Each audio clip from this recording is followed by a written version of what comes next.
Hello, children. Hope you all are well at home.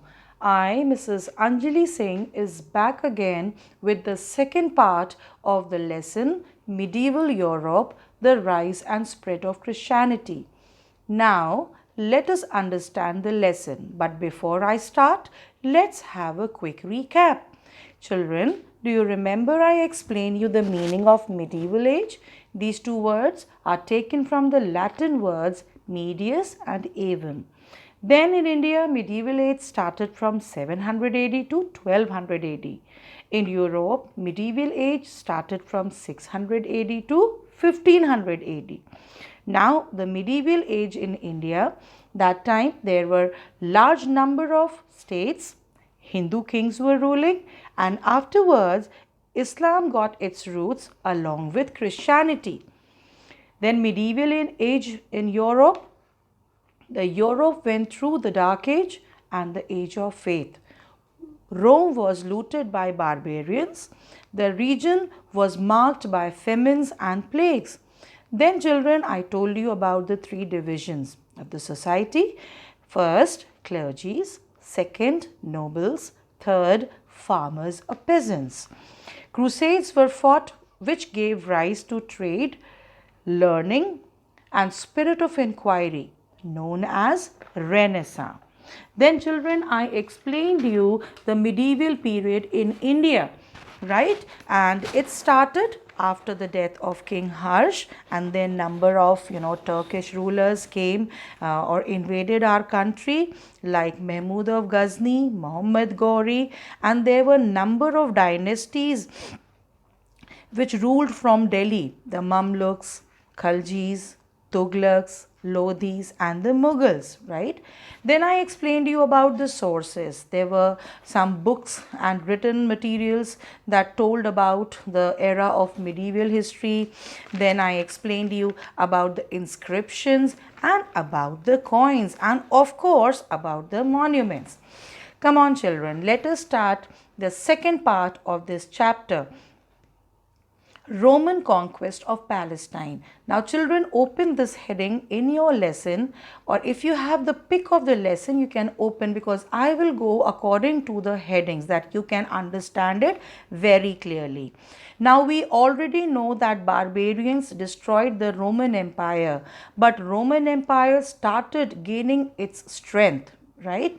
Now, the seat or authority of Jerusalem, which is in Palestine, was taken away in 63 BC by the Roman Empire. Now, here in the map, we can see that Rome, which is in the western side, started expanding its kingdom and its empire, and it started moving towards the western side. Right now, the place, the area of Jerusalem was not having any authority, so Roman Empire started marching towards that area, right? So the conquest for this throne or seat ended by ending the Jewish independence, because Judea, where Jews were living, was annexed. Annexed means land taken away forcefully by the Roman Empire. And the conquest means war, went on for 3 months, resulting in the deaths of 12,000 Jews, and only a dozen Roman troops were killed. So as you can see in the map, that Judea is just written to Jerusalem. So the people who were living in Judea, they were known as Jews. Now these Jews, they came under the rule of Roman Empire. So this was the background before reaching to the advent or the arrival of Christianity. Now the the heading is Advent of Christianity. Now during this period, when the regions of Europe were conquesting on each other, they were fighting amongst themselves to take control and rule. Two important religions were having far-reaching effects, and these two religions were, do you know? Yes, Christianity and Islam. These religions shaped the medieval period socially, culturally, politically, and economically. So Islam was founded by Prophet Muhammad, you all know very well, and Christianity was founded by whom? Jesus Christ. Okay, very good. Now let us come to the heading Jesus Christ. Jesus Christ was born in Bethlehem. It was a small village. Where? In Jerusalem. And he was born in 4 BC. Okay. So who were ruling at that moment in Jerusalem? Romans were ruling, right? So Jesus Christ spent his early life as a carpenter, as his father Joseph was also a carpenter. And at the age of 30, he started preaching his message in a simple language. Preaching means, you know what is preaching? It means teaching or instructing in a very simple, language, and telling about the values of life. This preaching attracted many people in a short span of time. Jesus led a very simple life. His love for humanity drew a large number of people. He emphasized on one God, and he laid stress on the importance of love, universal brotherhood, and compassion. Okay? Love, universal brotherhood, and yes, compassion. Compassion means mercy. And with no fear, he criticized the harmful activities of Roman society. Like, Romans, what they were doing, they were following expensive rituals and having some hard doctrines or laws for the people, and they themselves made or framed these laws. Right? So Jesus Christ told the people the simple ways to reach God. And being a Jew, he got favor by the Jews, and Jews were under the strict rule of Romans, you know very well. And on the other side, as Jesus was telling about the simple ways that how we can please God, how we should, pray God. So people started they started getting attracted towards Jesus Christ. And you know very well that Romans were very harsh. They used to give very hard punishment to the people. So at that moment, Jews were only waiting for a person to come and bring them out from that pain. They were waiting for the Messiah. Now the Romans started feeling insecure that people are following Jesus everywhere and listening to his teachings, and maybe one day they will make Jesus Christ their king. So the whole empire was in danger. Romans complained the governor of Palestine, who was Pontius Pilate. And in that fear, the governor gave the orders to the soldiers of Rome to arrest Jesus and execute him by crucifying him on the cross. Execute means to punish him. And what was that punishment? To crucify, to nail him on the cross. Thus, the cross became a sacred symbol of the Christians. Understood, children? Okay, now let us come to the next heading, that is teachings of Jesus Christ. Jesus taught his people by using parables, means short stories, which were based on the lives of ordinary people. And on the other side, the Romans forced the people to follow very expensive rituals and sacrifices. So the people refused the strict and tough ways of worship and followed Jesus. Now, when Jesus was crucified, it is believed by the Christians that he rose from the dead on the third day, right? On the third day, Lord Jesus rose again. This act of coming back to life is known as resurrection. And Easter is celebrated every year in memory of this event. Okay, children? And Jesus advocated a code of conduct, and his main teachings were, first point, he said, he preached that people must show compassion to the poor, feed the hungry, and give shelter to the homeless. Second, to show sympathy and compassion for the fellow beings. Fellow beings means those who are with us. To hate the sin but not the sinner. Fourth, worship only one God.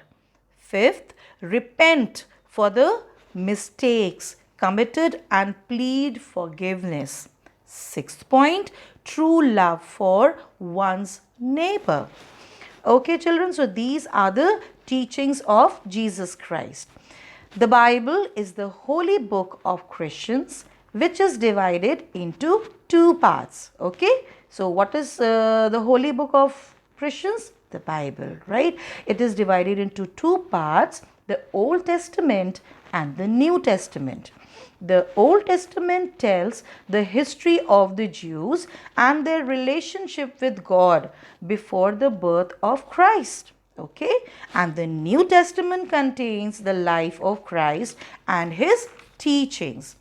The teachings were recorded in the Gospel in the New Testament by the four disciples of Jesus Christ: John, Matthew, Mark, and Luke. These were the four disciples who wrote in the New Testament about Jesus Christ, which is known as the Gospels. But overall, if we see, there were 12 disciples of Jesus Christ. As you see in this picture, this is the picture of the Last Supper, in which you can see the scene in which Jesus is sitting with his disciple before before going for the crucifixion. Before the crucifixion was done, this thing happened, right? Which you can see in the picture. Okay, children, now let us come to the spread of Christianity. The followers of Jesus Christ were known as Christians. They are still known as Christians. As you know, Jesus was crucified because Romans, the people, and Romans emperor were insecure that one day Jesus might become the king. So, Christians were hated and persecuted, means punished, and they were regarded as dangerous, unpatriotic, and disloyal. Understood? So why Christians were called dangerous? Because people were fearlessly following Jesus, right? Why unpatriotic? You know the meaning of patriot? Patriot means a person who loves his country and defend his country and support his country, right? So Christians were declared as unpatriotic because Jews were living under the threat of Romans and still were favoring Jesus, which shows that they were not loyal towards the Roman Empire.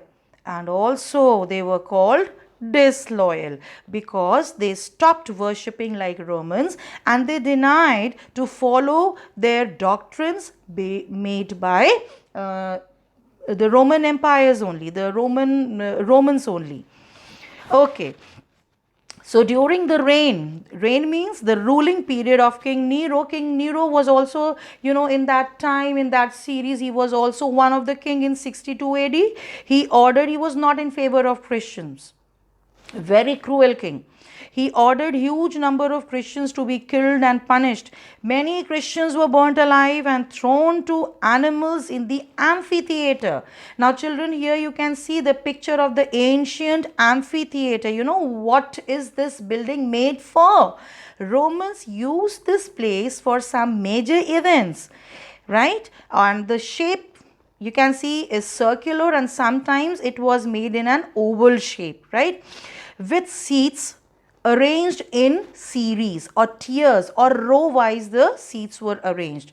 The event for which it was used was chariot race, right? Animal hunt. Animal hunt means people were thrown in front of the wild animals, right? And also for punishing people, right? So it was all done publicly, right? And high authorities were invited to see these things and be a part of the Romans entertainment, and Romans used to get entertained by these things. Saint Paul, right? He was also one of the disciples, and he also spread Christianity everywhere in the Roman Empire, right? Far and wide. Another king was Marcus Aurelius Diocletian. You will see in the book, the name is written there.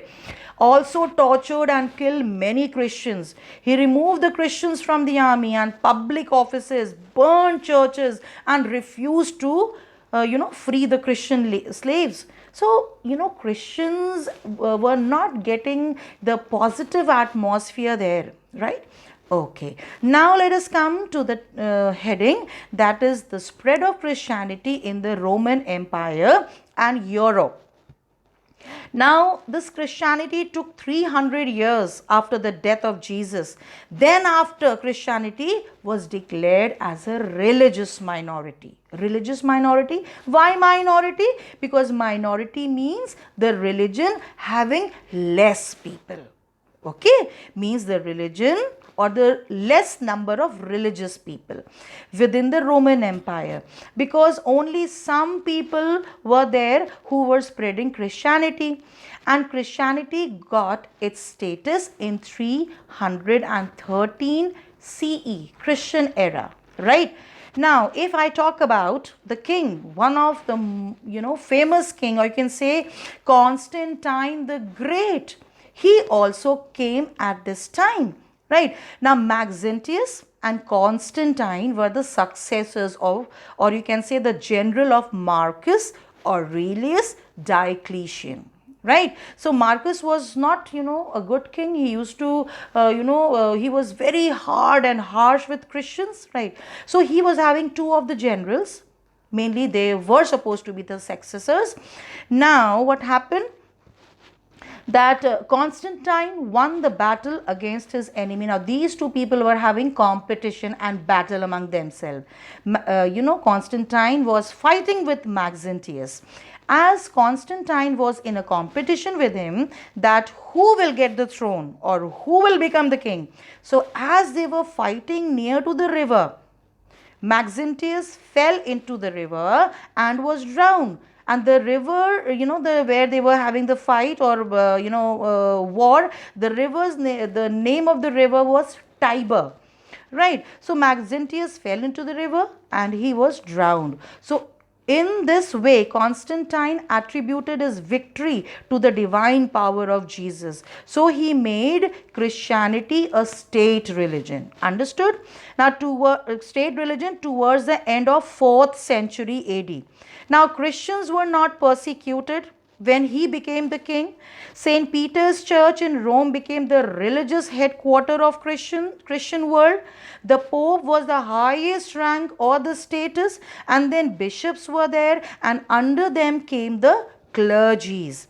The power of the churches was increased, and the Edict of Milan issued by Constantine in 313 AD actually returned back the confiscated land. Confiscated land means the land which was taken away by the previous kings from the Christians, right? So this confiscated land was again given back to the Christians.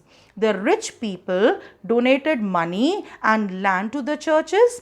The church court also dealt the minor crimes of the society. Hence, churches became rich in a short period of time.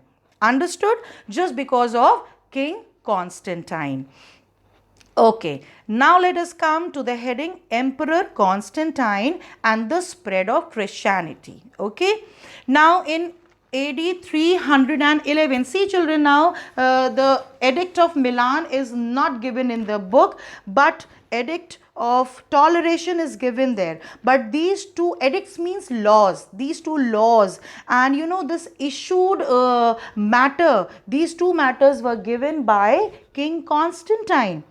Right, so 311 AD, which edict was issued? The Edict of Toleration by Constantine, which recognized Christianity and granted freedom to worship, preach and propagate Christianity.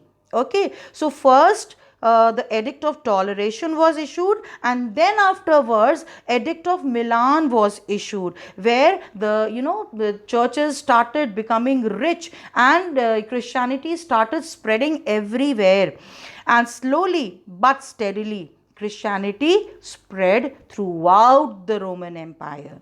Constantine embraced Christianity in 313 AD. Right?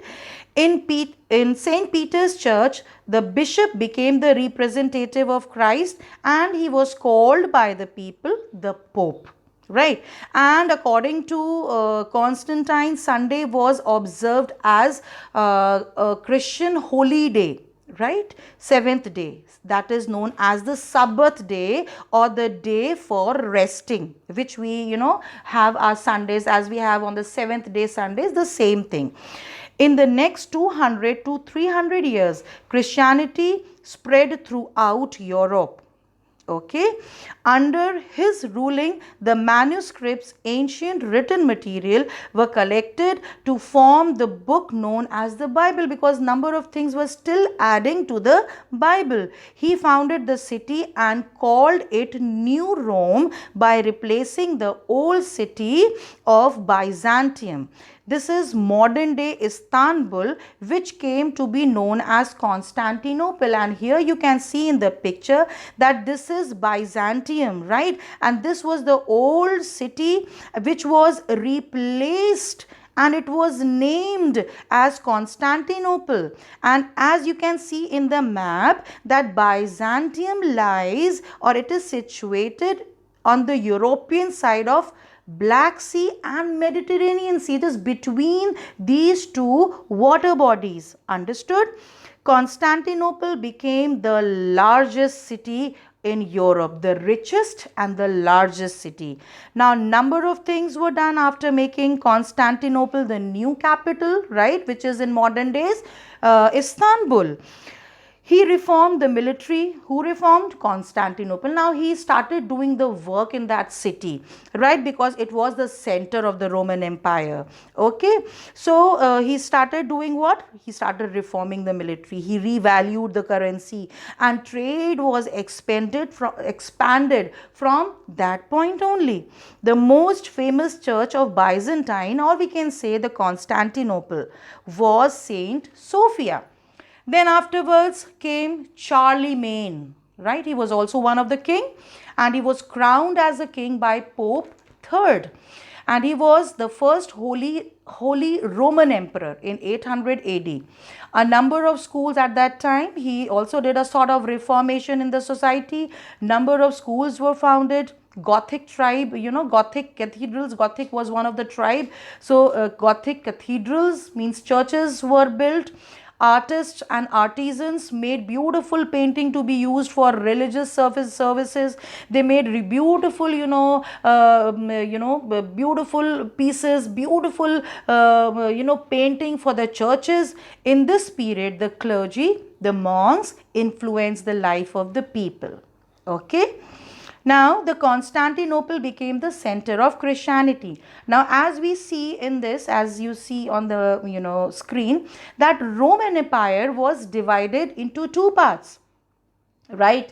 Because these kings, as they were having their sons, so they started ruling in a different way. So this empire was disintegrated into two parts. One was Western Roman Empire, another one was Eastern Roman Empire. And Western Roman Empire was destroyed by the tribes. There were number of tribes, right? Number of tribes in it, and it was destroyed when? In 476.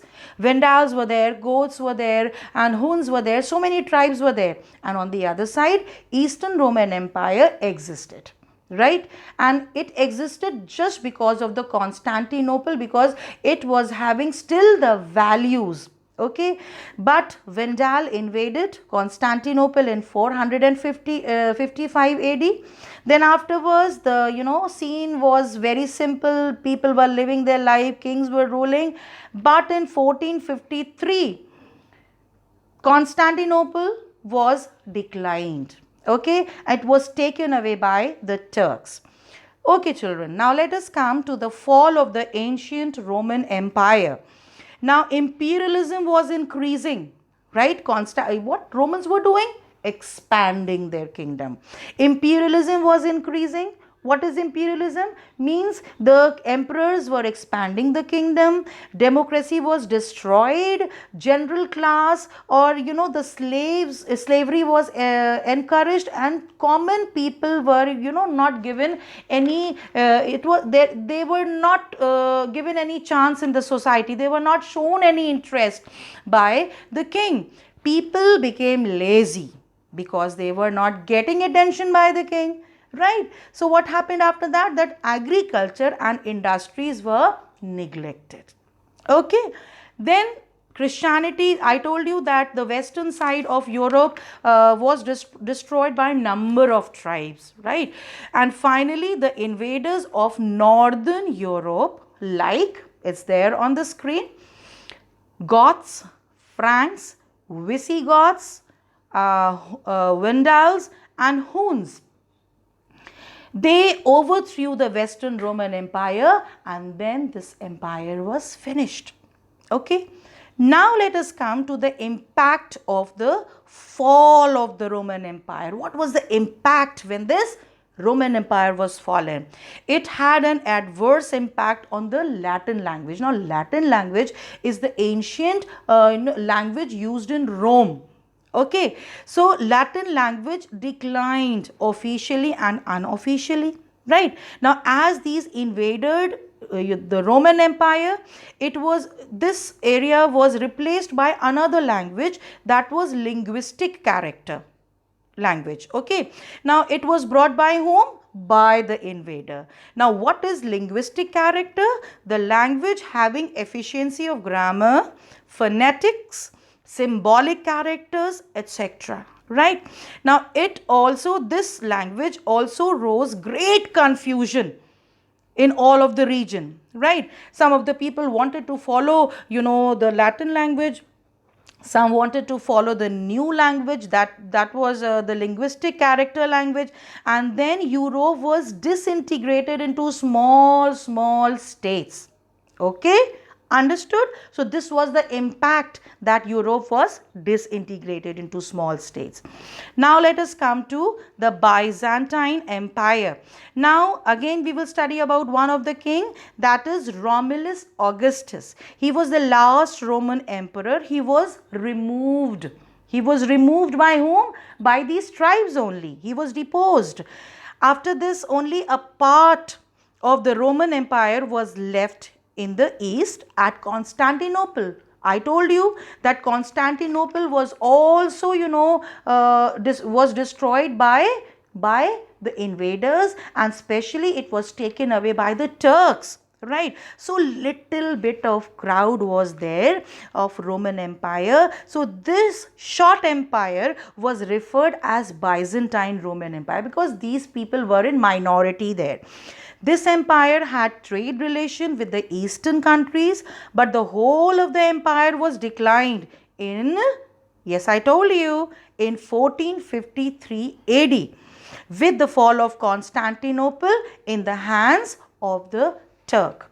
Okay, here I come to the end of the second part. Children, now read the chapter carefully. It is very important to take the reading of the lesson, right? And listen to the explanation which I have done not only once but many times. Is that very clear? And very soon I will come back with the third part of this lesson. Okay, children, God bless you all, and thank you, children.